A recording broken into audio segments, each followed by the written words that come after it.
natin ano-ano ang mga pinakamasaswerteng kristal ngayong taong 2025 na pwede nyong proteksyon, bilhin at magkaroon. Napakahalaga na mayroon kayo ng mga kristal na ito. Dumako naman tayo sa mga horse, 1930, 1942, 1954, 1966, 1978, 1990, 2002, 2014, and 2026. Ngayong 2025, horses will benefit from turquoise. Ito ay stone known for its protection at nagpapagaling. Meron itong properties na nagpoprotekta at nagpapagaling. A turquoise will help horses na ma-maintain ang kanilang balanse pagdating sa emosyon at maprotektahan sila from the negative energy. So, pwede kayong magsuot nito bilang necklace or bilang bracelet o di naman kaya pwede kayong maglagay nito sa inyong mga sala para mas mapakalma at mabigyan ng clarity ang iyong buhay for the entire year. Goat, 1931, 1943, 1955, 1967, 1979, 1991, 2003, 2015, and 2027. Goat will benefit from turquoise, bato or kristal na kilala bilang isang protection stone at healing stone. Ang turquoise ay makakatulong sa mga kaibigan natin ng mga goat, mga mahal sa buhay natin ng mga goat, na maging balanse palagi ang kanilang emosyon at maprotektahan sila sa mga negative energy galing sa mga tao at enerhiya sa mga spasyo kung saan sila ay naglalagi.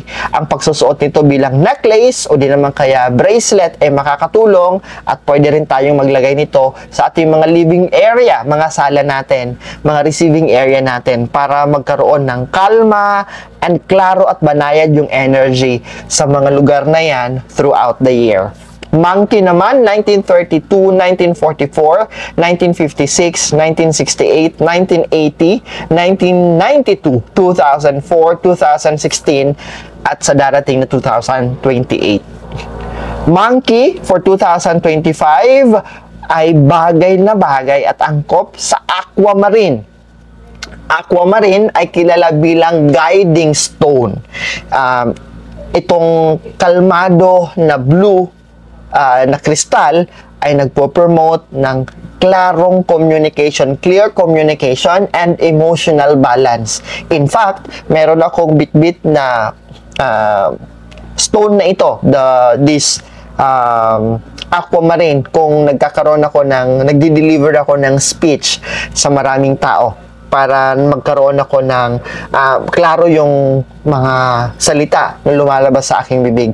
Naglalagay ako nito sa bulsa ko, okay? Because it helps and it promotes clear communication na hindi ka mami-misinterpret ng mga taong nakikinig sa iyo, and emotional balance para hindi ka makakapagsalita ng hindi magaganda kasi yan ang ugali ng mga monkey. Padalos-dalos kung magsalita at hindi nag-iisip kung ano yung lumalabas sa bibig, kaya kadalasan ay nakakasakit ng ibang damdamin. So para matulungan yung mga monkey natin to navigate dynamic shift ngayong taon na ito with grace, ika nga, magsuot ng aquamarine, pwedeng earrings, pendant, o bracelet for your interpersonal relationship and inner peace. Wala kang aabalahin, hindi ka mag-aalala. Because you know yourself na hindi ka nakasakit ng ibang tao sa mga salitang lumabas sa iyong bibig at you have that emotional stability within you. Rooster naman, 1933, 1945, 1957, 1969, 1981, 1993, 2005, 2017, and 2029. Para sa mga rooster nating kaibigan at mahal sa buhay, peridot, ang kristal na angkop na magdadala sa iyo ng tagumpay at paglago ngayong 2025. Kilala ang kristal na ito for abundance, okay? Ito'y makakatulong sa mga rooster to unlock their financial success at yung kanilang personal na paglago. Pwede kayong magsuot ng peridot na bracelet, hikaw, o di naman kaya necklace, o di naman kaya a sculpture a display na peridot na sculpture na malaki na kristal. Pwede nyong ilagay ito sa southeast corner ng inyong tahanan o opisina para maka-attract ng kayamanan o pera at mga bagong oportunidad sa buhay ninyo. You can also pair it. Pwede nyong parisan ang peridot with citrine. Okay? This is a good combination, citrine and peridot.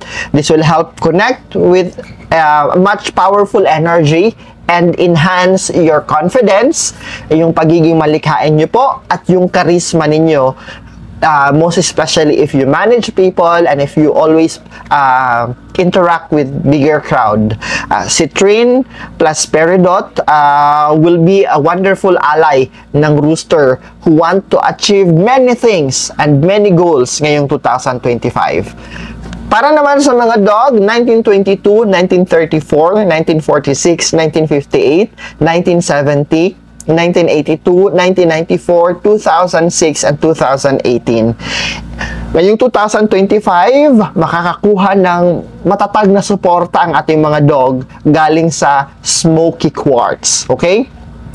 Smoky Quartz ay isang malakas na kristal na nagbibigay ng grounding energy and protection energy from the negative influences na hindi ka mahihikayat, hindi ka matatrap sa mga scam, at hindi ka madadala sa mga negative and bad influence sa paligid mo. Itong kristal na ito ay makakatulong sa iyo na ma-maintain ang iyong emotional stability, making it invaluable for those na humaharap sa stress or personal challenges. Kasi po, madaling tamaan ng stress ang mga dog, madali silang malungkot, madali silang ma-depress kung tinatamaan sila ng stress. Kaya naman, para protektahan ka at maging matatag ngayong taong 2025, Year of the Snake, mainam na magkaroon ka ng Smoky Quartz. Ito'y nagbibenepisyo bilang proteksyon at nagpapakalma ng enerhiya. Dog can wear Smoky Quartz bilang pendant or pendant, stud sa earrings nila o bato sa singsing nila. Even na maliit lang, okay? This will help emotional balance at mas magiging matatag ang mga dog.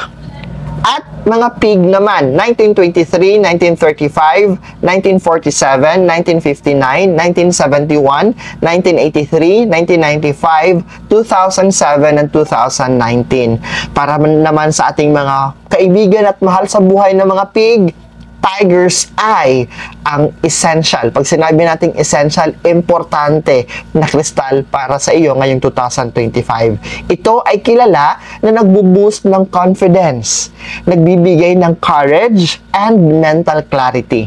Tiger's Eye will help our pig to be empowered, to make decisive moves, malalaking pagbabago na gusto nila, and yakapin ang mga bagong oportunidad na kakatok sa kanilang pintuan ngayong 2025 na magbibigay ng malaking pagbabago sa kanilang buhay. Whether you place a Tiger's Eye sa inyong workspace, sa inyong desk, for focus, para talagang walang distraction, and to give you wonderful insight, o di naman kaya pwede kayo magsuot nito bilang bracelet to amplify na determinado ka palagi. Okay? Itong stone na ito ay makakatulong sa mga pig to align with bold energies ngayong Year of the Snake. At bilang konklusyon sa vlog natin tonight, sa topic natin tonight, I hope so kayo'y natutuwa, kayo'y umaani ng maraming kaalaman. And because of that one, please po, huwag kakalimutan, mag-share naman kayo ng link ng live natin para marami ang makakapanood. Lalong-lalo na yung mga taong gusto nyong makaalam ng mga ganitong kaalaman. Kasi hindi naman kasi kami marami dito sa mundo na nagbibigay ng ganito mga payo at gabay, di ba? Bilang konklusyon, iniimbitahan tayo ng Year of the Wood Snake 2025 na yakapin ang isang panahon ng pagsisiyasat sa ating sarili. Panahon para sa pagbabago, panahon sa tahimik na lakas. Tahimik pero kumukuha tayo ng tatag at lakas sa pamamagitan ng pag-a-align ng ating sarili sa isang malakas na enerhiya galing sa mga kristal tulad ng jade, red garnet, smoky quartz, tiger's eye, at marami pang iba na ibinahagi ko ngayong gabi. Maaari nating i-navigate ang mga hamon at ang mga opportunities, pagkakataon sa taong ito na may biyaya at lalong-lalo na may katatagan. Ang bawat zodiac sign, ang bawat animal zodiac ay may natatanging landas na tatahakin ngayong 2025. At sa pamamagitan ng pagkakaroon ng tamang kristal at paggamit ng tamang kristal, mas mapapahusay mo pa ang iyong lakas. Mas mapoprotektahan mo ang iyong sarili sa mga enerhiya at malilinang mo pa ang iyong kaunlaran at pagkakaisa, alignment ika nga, sa lahat ng aspeto ng iyong buhay. Buhay pag-ibig man ito, buhay hanap buhay, pera, kalusugan. Hayaang maging gabay mo ang mga kristal na ibinahagi ko sa inyo habang tayo ay maglalakbay sa transformative energy ngayong 2025.